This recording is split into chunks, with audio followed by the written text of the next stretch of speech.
আমরা এত বড় বেশুকুর যে আমরা এতটুকু শুকুর করি না যে আল্লাহ রব্বুল আলামিন আপনাকে আমাকে মানুষ হিসাবে বানাইছে। বলুন আলহামদুলিল্লাহ।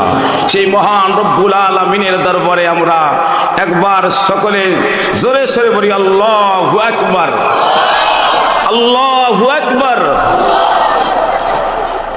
আমার জাকিরিন ভাইরা, আল্লাহ রব্বুল আলামিন তিনি দয়া করে মায়া করে আমাদেরকে মানুষ বানাইছেন, মানুষের মধ্যে আমাদেরকে ঢুকাইছেন। শুধু তাই নয়, আল্লাহ রব্বুল আলামিন এমন নবীর উম্মত করে বানাইছেন যেই নবীর সুপারিশ ছাড়া কেউ কোনোদিন কোন নবীর পর্যন্ত জান্নাতে যাইতে পারবে না। বলুন সুবহানাল্লাহ।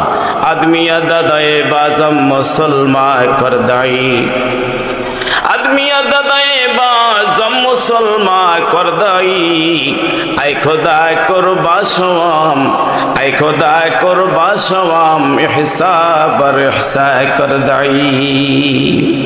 আল্লাহ রাব্বুল আলামিনের দরবারে লাখো শুকর যে আল্লাহ পাক আমার এই বডিটাকে মানুষ বানাইছে। শুধু মানুষই নয়, এমন নবীর উম্মত বানাইছে সেই নবীকে জীবন দিয়েও কি আমরা মহব্বত করব কি করব না, কি বলেন? সেই নবীকে জীবন দিয়েও আমরা মহব্বত করব, কি বলেন? ঠিক কিনা? আসুন নবী সম্পর্কে আমি দুই একটা কথা বলি, আমার কথা শেষ করব ইনশাআল্লাহ। নবীজি মুহাম্মদ রাসূলুল্লাহ সাল্লাল্লাহু আলাইহি ওয়াসাল্লাম, যাকে সৃষ্টি করা না হলে কায়নাতের একটা বালুকণা পর্যন্ত আল্লাহ সৃষ্টি করতেন না, কি বলেন? ঠিক কিনা? আমার নবীজিকে মহব্বত করতে হবে আমার জীবনের চাইতেও বেশি, কি বলেন? ঠিক কিনা? নবীকে আমরা মহব্বত করব আমার জীবনের চাইতে কম না বেশি? বেশি। বলুন আলহামদুলিল্লাহ। কিন্তু কই আসল সময় তো আমরা নবীকে মহব্বত করি না। আসল সময় আমরা হুজুরকে দেখে টুপি দেখলে আমাদের চুলকায়, কি বলেন? ঠিক কিনা? চুলকায় কি চুলকায় না? চুলকায়। এখন একটু স্বাভাবিক হয়েছে, কিন্তু আসলে চুলকাই তো কি চুলকাই তো না। এখনো একদল মানুষ টুপি দাড়ি দেখলে তাদের চুলকায়।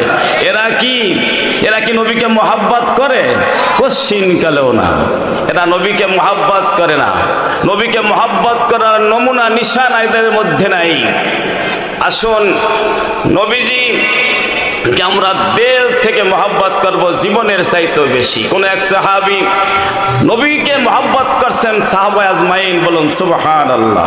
এই জন্য সাহাবায়ে আজমাইনদেরকে নবীজি নক্ষত্রের সাথে তুলনা করছেন। বলুন সুবহানাল্লাহ। যায়েদ ইবনে আব্দে রব্বি একজন সাহাবী, নাম যায়েদ ইবনে আব্দে রব্বি, একজন সাহাবী, জলিল কদর সাহাবী। উনি গরিব মানুষ। উনি একটা ক্ষেতের মধ্যে কাজ করতেছেন। নবীজির জমানায় একটা ক্ষেতে কাজ করতেছেন। এমন সময় উনি সংবাদ পাইলেন যে নবী মুহাম্মদ রাসূলুল্লাহ সাল্লাল্লাহু আলাইহি ওয়াসাল্লাম ইন্তেকাল করেছেন। সাথে সাথে লোকটা বসার থেকে দাঁড়িয়ে গেছেন। কিং কর্তব্য বিমূঢ়, কি করবেন কি করবেন ভেবে পাচ্ছেন না। উনি মাথায় হাত দিচ্ছেন, বলছেন আল্লাহ আল্লাহ, যেই চোখ আমার নবীকে দেখেছে, যেই চোখ দিয়ে আমি নবীকে দেখেছি,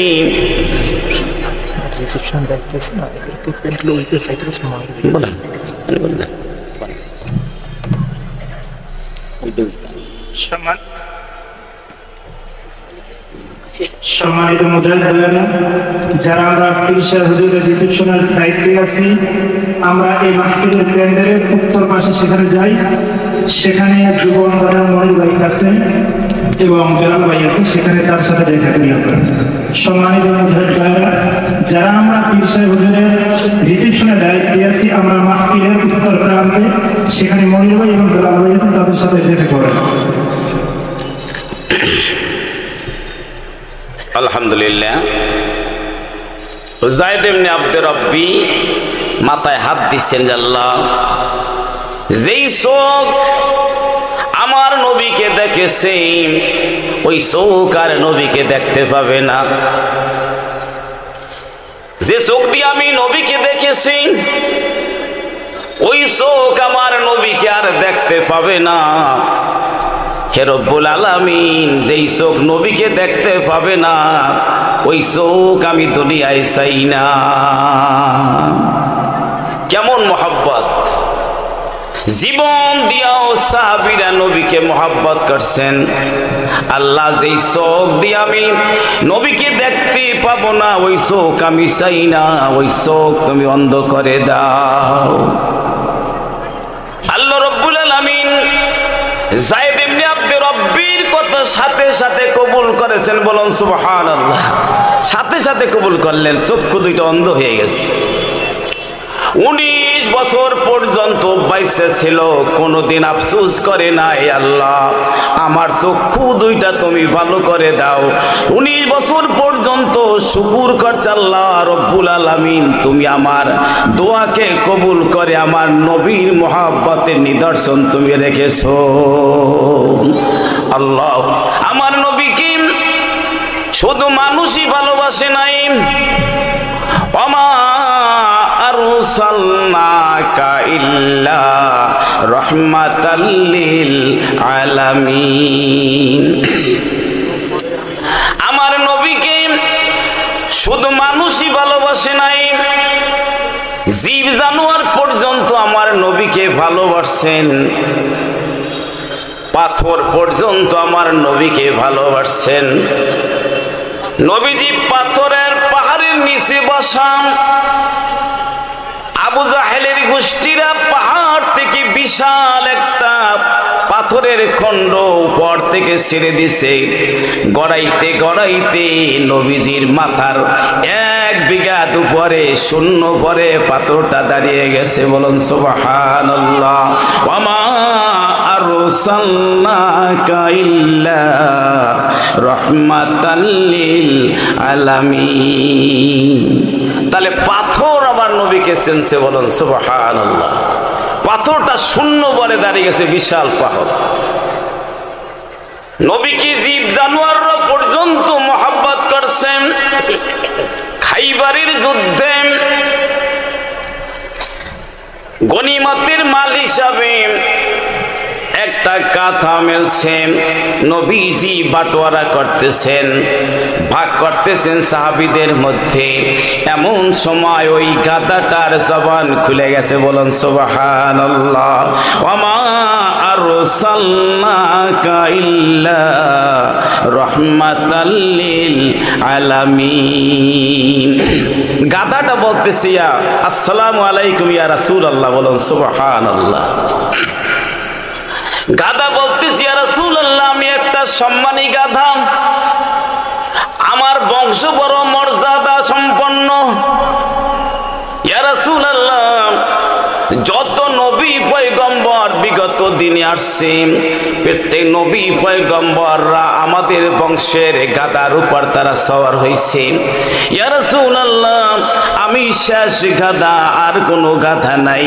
ইয়া রাসূলুল্লাহ আমার মনের বাসনা, আমি আপনার খেদমতে থাকতে চাই, বলুন সুবহানাল্লাহ।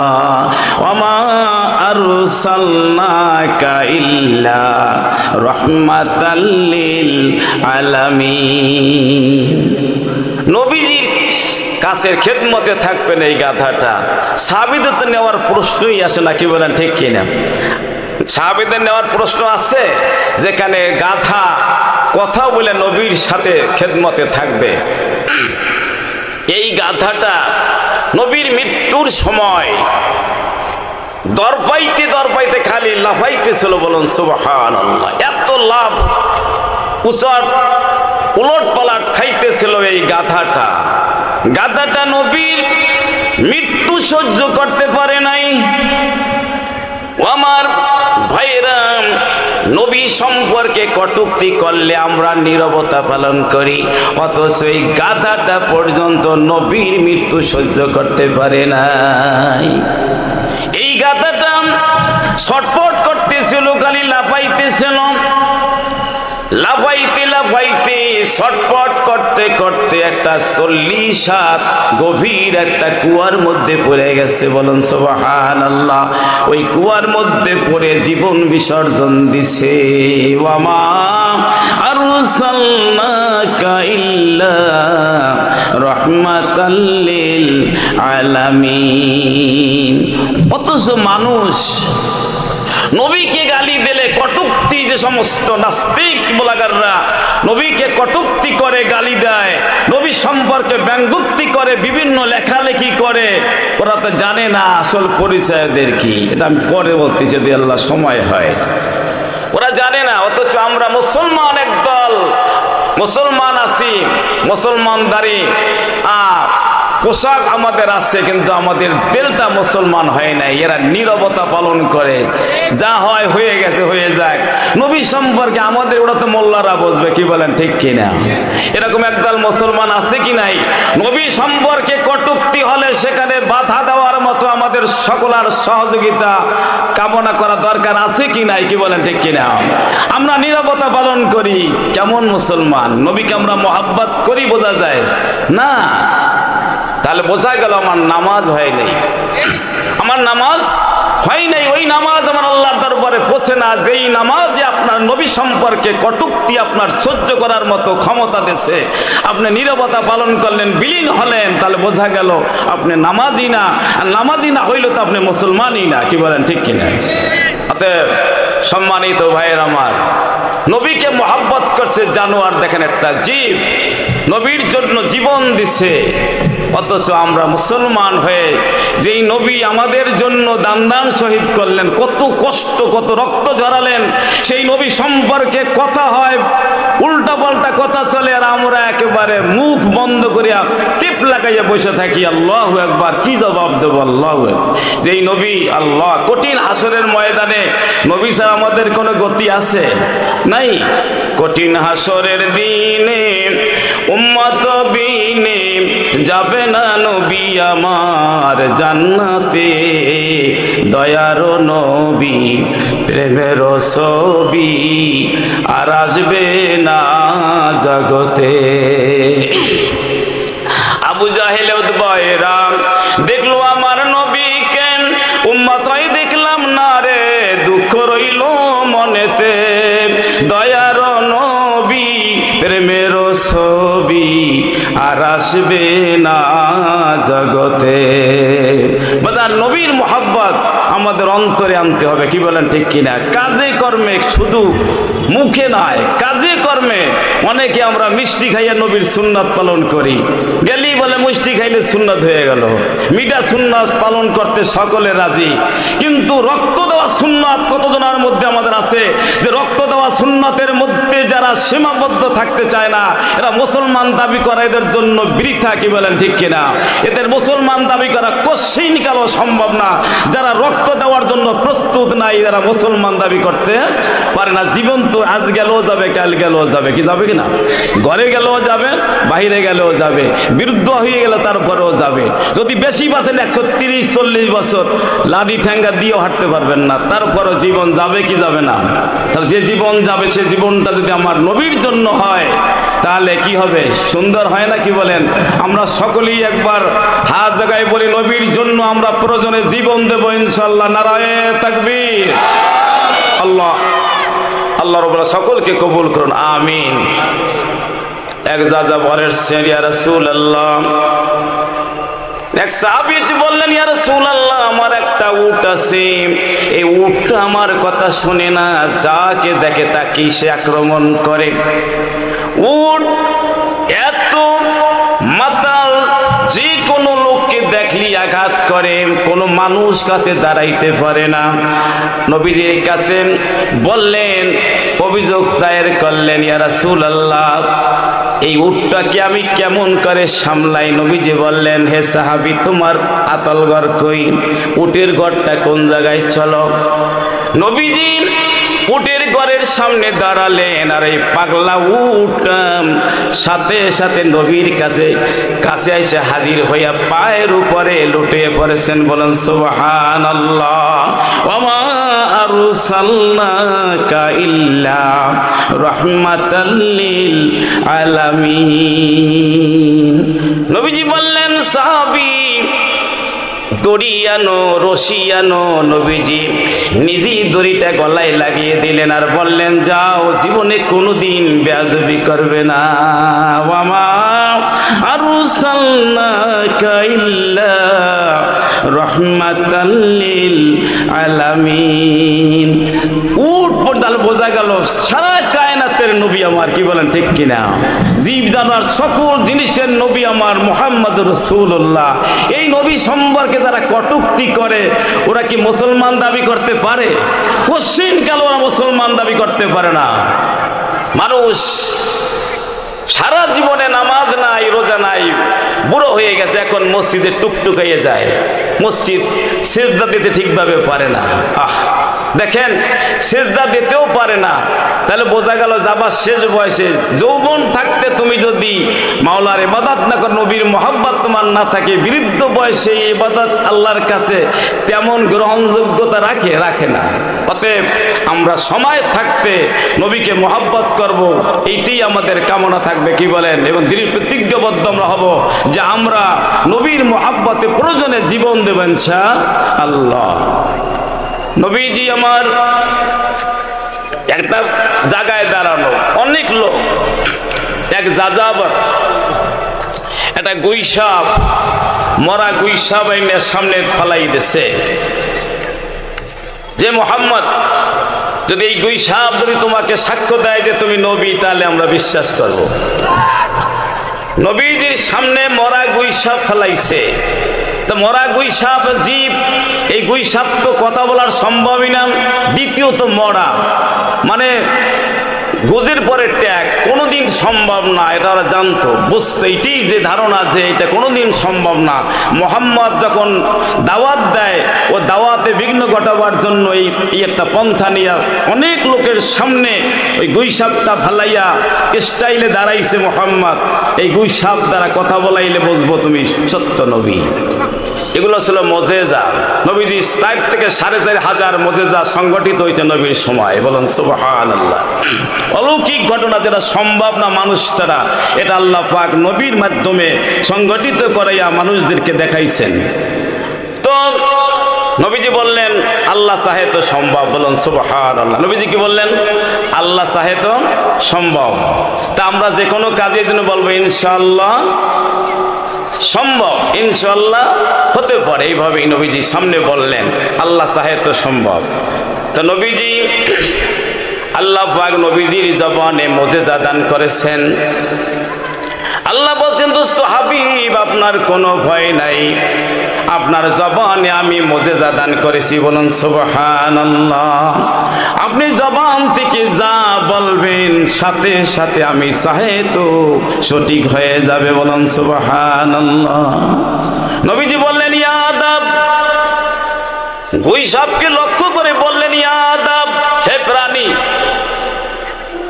গুইসাপ যখন বলছি ইয়া আদাব, নবীর বলতে দেরি সাথে সাথে গুইসাপটা 4 পাও আস্তে আস্তে খাড়া করতেছে, বলুন সুবহানাল্লাহ। গুইসাপ 4 পাও খাড়া করেছেন, গুইসাপ মেরুদণ্ডকে সোজা করেছেন, গুইসাপ লেজটারে তাওয়াইতেছে, গুইসাপ মাথাটা জাগাইয়া নবীর দিকে চাইছে, বলুন সুবহানাল্লাহ। জবাব দিছে লাব্বাইক ইয়া সাদাইকা মান ওয়াফা ইয়াউমাল কিয়ামা।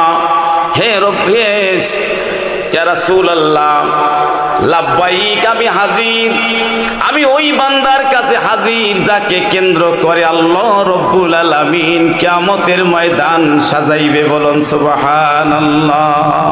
কিয়ামতের ময়দান আমার নবীর মাধ্যমে সাজাইবে, আমার নবীজির মাধ্যমে কিয়ামত সাজাইবে। গুইসাপ সাক্ষ্য দিতেছে।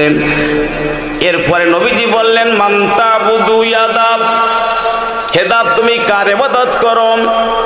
গুইসাপ জবাব দিতেছে মান কানা আরশুহু আলাস সামাই ওয়া ফিল আরদি সুলতানুহু ওয়া ফিল বাহরি সাবিলুহু ওয়া ফিল জান্নাতি রাহমাতুহু ওয়া ফিন নারি আযাবাহু, বলুন সুবহানাল্লাহ। ওয়া মা আরসালনাকা ইল্লা রাহমাতাল লিল আলামিন। গুইসাপ বলতেছে ইয়া রাসূলুল্লাহ, আমি ওই মাওলার ইবাদত করি যারা আরশ আল আকাশে ইয়া রাসূলুল্লাহ আমি ওই মাওলার ইবাদত করি যার সমুদ্র হলো প্রশস্ত রাস্তা। ইয়া রাসূলুল্লাহ আমি ওই মাওলার ইবাদত করি যার দুনিয়াটা হলো রাজত্ব। ইয়া রাসূলুল্লাহ আমি ওই মাওলার ইবাদত করি যার শান্তি হলো জান্নাতে। ইয়া রাসূলুল্লাহ আমি ওই মাওলার ইবাদত করি যার শাস্তি হলো জাহান্নামে। বলুন সুবহানাল্লাহ। ওয়া মা আরসালনাকা ইল্লা রাহমাতাল লিল আলামিন। নবীজি বললেন ইয়া আদাব মান আনা, আমি কে? নবীজি বললেন আমি কেন? মান আনা, ইয়াদা প্রাণী গৈসব সাথে সাথে জবাব দিতেছে আনতা রাসূল রাব্বিল আলামিন ওয়া খাতামান নাবিয়্যিন। বলুন সুবহানাল্লাহ। ওয়া মা আরসালনাকা ইল্লা রাহমাতাল লিল আলামিন। বাজান, নবীকে আমরা মহব্বত করতে চাই না, কিন্তু এই গুইসাব দেখেন আল্লাহ রাব্বুল আলামিন গুইসাবের মাধ্যমে নবীকে সে সম্মান রাখছেন। এভাবেই নবীজিকে আল্লাহ পাক এত মহব্বত করতেন, এত ভালোবাসতেন। নবীর ভালোবাসার ব্যাপারটা আল্লাহ পাকের কাছে এত যে নবীকে এত ভালোবাসতেন, যার জন্য আল্লাহ রাব্বুল আলামিন ওলীদ বিন মুগীরাকে কোরআনের মধ্যে সূরা কলামের মধ্যে গালি দিয়েছেন। বলুন সুবহানাল্লাহ। আল্লাহ পাক এত মহব্বত করতেন। আমার নবী সম্পর্কে কটূক্তি অশ্লীল কোনো ভাষা আমার আল্লাহ বরদাস্ত করেন না, অথচ আমরা মুসলমান দাবি করে নবীর উম্মত দাবি করি। নবী সম্পর্কে কটূক্তি হলে আমরা একেবারে ঘুমিয়ে যাই, আর কোনোদিন ঘুমাবো না ইনশাআল্লাহ। কি বলেন ঠিক কিনা? আমরা সকলেই জায়গা মতো সঠিকভাবে আমরা কি ভাবো সঠিকভাবে আমরা জবাব দেবো ইনশাআল্লাহ। আমরা জীবনের তোয়াক্কা করব না। মুসলমান মাথা দিতে জানে, মাথা নত করতে জানে না। আসুন আমার ভাইয়ের আমার, আবু জাহেল নবীকে এত কষ্ট দিচ্ছেন। আবু জাহেল ওলীদ বিন মুগীরাকে বলতেছে, ওলীদ বিন মুগীরা তুমি আরবের মধ্যে একজন বিশ্বকবি সাহিত্যিক, ওলীদ তুমি নবীর কাছে মুহাম্মাদের কাছে যাও, যাই দেখো একটা সমন্বয় করা যায় কিনা, যে নবী মুহাম্মদ যেই লোক মুহাম্মাদের কাছে যায় সে তো মুসলমান হয়ে যায়। সবচেয়ে বড় শত্রু ছিল এই আবু জাহেল। আবু জাহেল এত শত্রু, আবু জাহেলের উপর আল্লাহর হেদায়েত ছিল না। হেদায়েতের মালিক হলো কি আল্লাহ। ইন্নাকা লা তাহদি মান আহবাবতা ওয়ালাকিন্নাল্লাহ ইয়াহদি মান ইয়াশা। বলুন সুবহানাল্লাহ। হেদায়েতের মালিক কে? আল্লাহ। তে আবু জাহেল মার্কা লোক আমাদের মধ্যে আছে কি নাই? এখানে এখন নাই, আশা করি সকলে আমরা মুসলমান, কিন্তু বাহিরে আছে কি নাই? আবু জাহেল মার্কা গুলো পাশে পাশে অনেকে ঘরে, তারা এইটা পছন্দ করে না, এটা দেখতো তাদের ভালো লাগে না, চোখ খালি ছাটায়।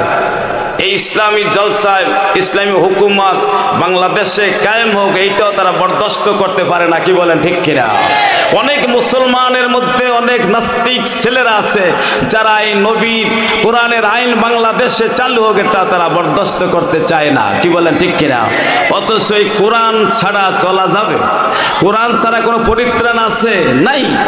পশ্চিম কালো আমরা পরিত্রাণ পাবো না। এই জন্য আমরা সকলেই যারা মুসলমান দাবি করি তারা কোরআনের পক্ষে রায় দেবো। কি বলেন ইনশাআল্লাহ? সকলে একটু হাত জায়গায় বলি, আমরা কিসের পক্ষে রায় দেবো? কোরআনের পক্ষে ইনশাআল্লাহ। নারায়ে তাকবীর।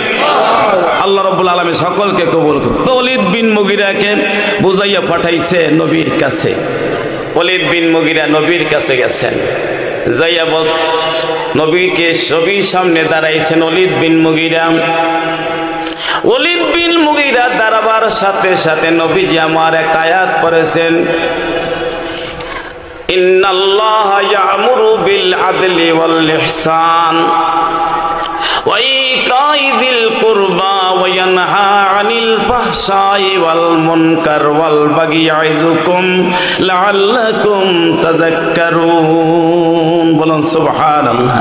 এই আয়াতটা মাত্র পড়েছে। ওলীদ বিন মুগীরা কিসের সাহিত্যিক, কিসের কবি, কি সব একেবারে নেস্ত নাবুদ।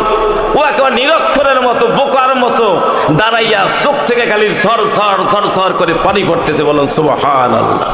এই একটা আয়াতের সামনে ওলীদ বিন মুগীরা একেবারে নীরব হয়ে গেছে। বলেন সুবহানাল্লাহ। কারণ কোরআন হলো মুজিজা। কোরআন কি? কোরআন মুজিজা। এই কোরআন মুজিজা। দুনিয়ার যত মুজিজা আমার নবীজি দেখাইছেন সব পিছনে গেছে, কিন্তু সবচেয়ে বড় মুজিজা হলো কোরআন। বলুন সুবহানাল্লাহ। সবচেয়ে বড় মুজিজা কি? কোরআন।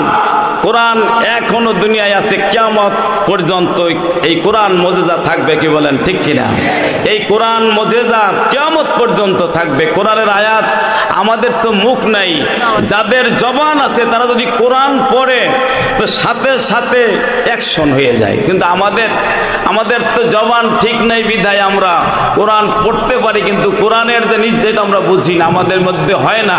কিন্তু কোরআন এমন জিনিস যেই কোরআন আয়াত পড়ার সাথে সাথে ওলীদ বিন মুগীরা একেবারে চুপসে গেছে। বলুন সুবহানাল্লাহ।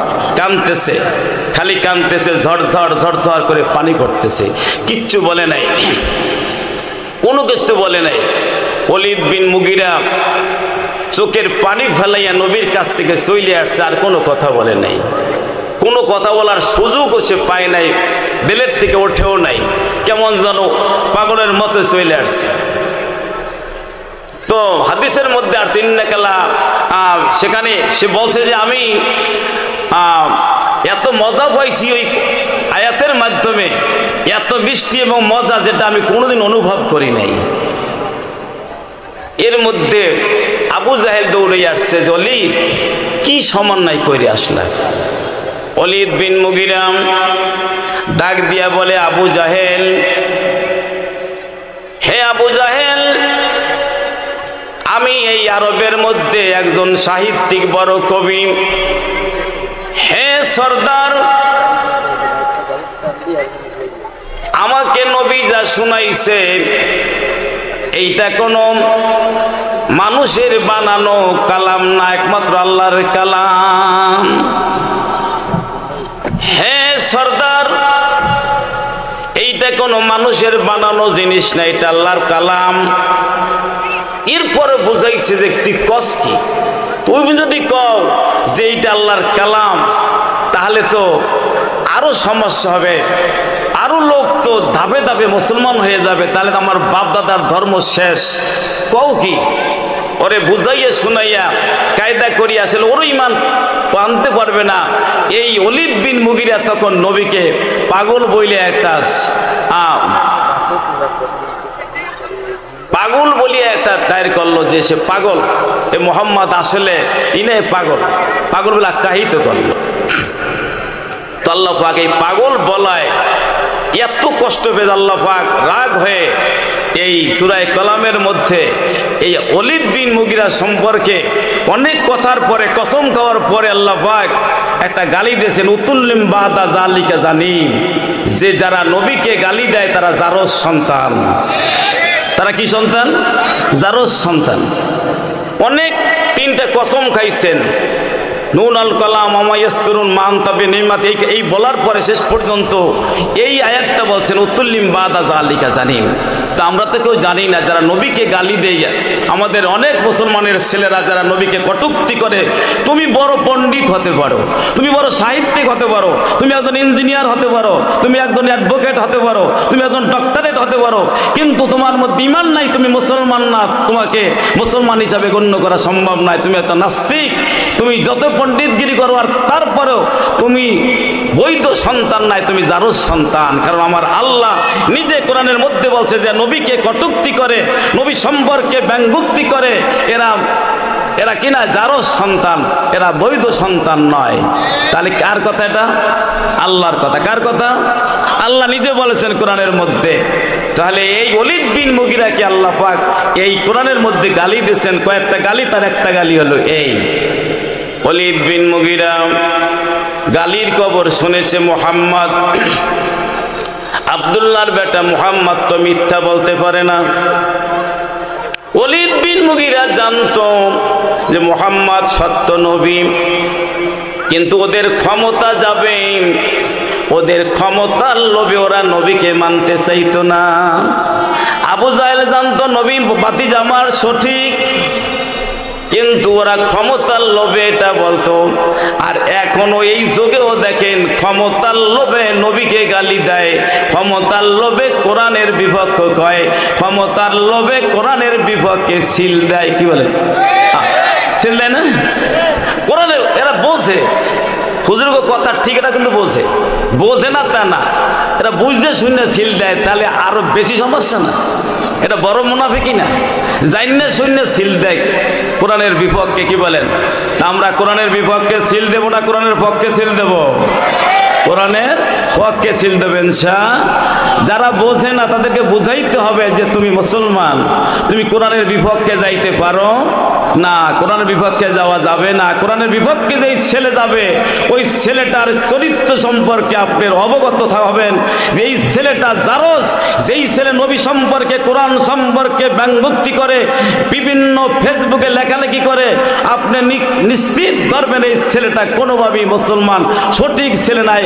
এর মা যে কোনো জায়গার থেকে ছেলেটাকে তুলে এনেছে, বলুন, এর মধ্যে কোনো সন্দেহ নাই। কিভাবে এনেছে দেখেন, ওই ওলিদ বিন মুগিরা তো রাগ হয়ে গেছে, কি ব্যাপার আমার সম্পর্কে আব্দুল্লাহর বেটা মোহাম্মদ যা বলছে এটা তো মিথ্যা হইতে পারে না, ওর মেয়ের তো সত্যি বেদের সাক্ষ্য দিয়েছে, কি করা যায়? সকল মানুষ কানা ফুসফুসি করতেছে যে ওলিদ বিন মুগিরা নাকি জারজ সন্তান। এটা বিশাল একজন নামি দামি মানুষ সেই ওই সময় তদানীন্তন সময় আরবের বুকে, তাহলে তার ভিতরে বাজার কথা হইতো। আমরাই তো সামান্য জিনিসে একটু সমস্যা হইলে আমরা বিগড়ে যাই, তাহলে ওলিদ বিন মুগিরার চরিত্র সম্পর্কে বৈধতা অবৈধতা, সন্তান সঠিক কি বেঠিকের ব্যাপারে কথা বলছে, এখানে বিশাল ব্যাপার। তো তখন ওলিদ বিন মুগিরা একটা তলোয়ার হাতে নিছে, একটা তলোয়ার, বড় আরবের লোকেরা সাধারণত তলোয়ার এমনও ব্যবহার করে, তো বড় তলোয়ার নিয়ে ছড়ছে মায়ের কাছে। মায়ের কাছে গেছে পাগল ভেসে, মাথায় হেডটেড বাইন্দিয়া, গামছা বাইন্দিয়া, খুব একেবারে জোরে সোরে কষ্টের মধ্যেও যে উপস্থিত হয়েছে। মা, কি ব্যাপার, তোর চেহারাটি রং কেন বাবা? বলে কথা কইও না মা, তুমি কথা বলো না, কোনো কথার দরকার নাই। ব্যাপার কি, ছেলের চেহারা এভাবে কেন? বর্তমান ছেলেরা কিছু খাইলে টাল হয় কি হয় না? তো টাল কি, বেতাল টাল। মা দেখে দেখতে ছেলের চোখের রং খারাপ, চুলের ভাব খারাপ, মাথায় হেড বাঁধানো, খুব খিস। কি ব্যাপার বাবা, তোর কি হয়েছে? একটা তুই আমার ছেলে। বলে মা, আমার কাছেই এসো না। একটা সঠিক প্রশ্নের জবাব দিলে আমি খুশি হব। বল কি বাবা? বলতেছে মা, আমার বাবাকে। কই তুই বলিস তোর বাবা তো যে বাবা ছিল ওই বাবাই তো তোর বাবা যে মারা গেছে না? তাহলে বোঝেন কি, নবী মুহাম্মদের কথার উপর বিশ্বাস ছিল কি ছিল না? কি বিশ্বাস ছিল কি ছিল না?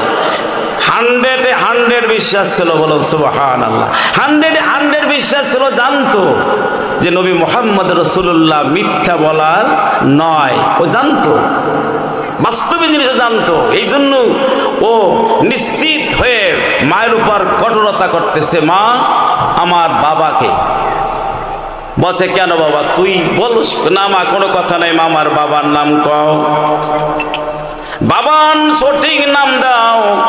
সঠিক যদি নাম না দিতে পারো, এই তলোয়ার দ্বারা তোমার মাথাটা আলাদা করে দেব। নবীর পরে কত বিশ্বাস, ইমান আনে নাই তারপরও বিশ্বাস। কেন ইমান আনতে হলে আমার আল্লাহর রহমত লাগবে, কি বলেন ঠিক কিনা? ইন্নাকা লা তাহদি মান আহবাবতা ওয়ালাকিন্নাল্লাহা ইয়াহদি মাইয়াশা। আল্লাহর রহমত ছাড়া কোনোদিন সম্ভব না। লাউলা ফাদলুল্লাহি আলাইকুম ওয়া রাহমাতুহু মাযাকা মিনকুম মিন আহাদিন আবাদা ওয়ালাকিন্নাল্লাহা ইউযাক্কি মাইয়াশা। একটা গুনার কাজ আল্লাহর রহমত ছাড়া আপনি, আল্লাহর হুকুম ছাড়া, আল্লাহর রহমত ছাড়া একটা নেকির কাজ আপনি করতে পারবেন না। আর গুনার থেকে বাঁচতে হইলে আল্লাহর রহমত লাগবে, কি বলেন ঠিক কিনা? আল্লাহ যাকে সম্ভব তাকে। তো দেখেন এই ওলীদ বিন মুগিরা জানতো, কিন্তু আর কপালে হেদায়েত নাই। হেদায়েতের মালিক হলো আল্লাহ। হেদায়েতের মালিক যদি আল্লাহ না হতেন, আল্লাহু আকবার, আমার নবী হইতেন, তাহলে আবু তালেব আগে মুসলমান হইতো। কি বলেন, ঠিক কিনা? তা দেখা গেল হেদায়েতের মালিক আল্লাহ। বলতেছে মা কিন্তু বিশ্বাস ছিল নবীর কথার পরে যে মার মাথা উড়েই ফেলাইবে, যে তোমার মাথা কাটে ফেলাবো, আমার বাবার পরিচয় দাও। মা থর থর থর থর করে কাঁপতেছে। কি কয় ছেলে? কাল বাবা, মা কোনো কথা বলতে শুনতে চাই না, বাবার পরিচয় দাও। ছেলে উন্মাদ, কোপ দেবে দেবে এমন সময় মা বৃদ্ধ মানুষ, মহিলা মানুষ ভয় পেয়ে গেছে, বলে ওলীদ মাথা ঠান্ডা কর, আমাকে একটু বলতে সময় দে।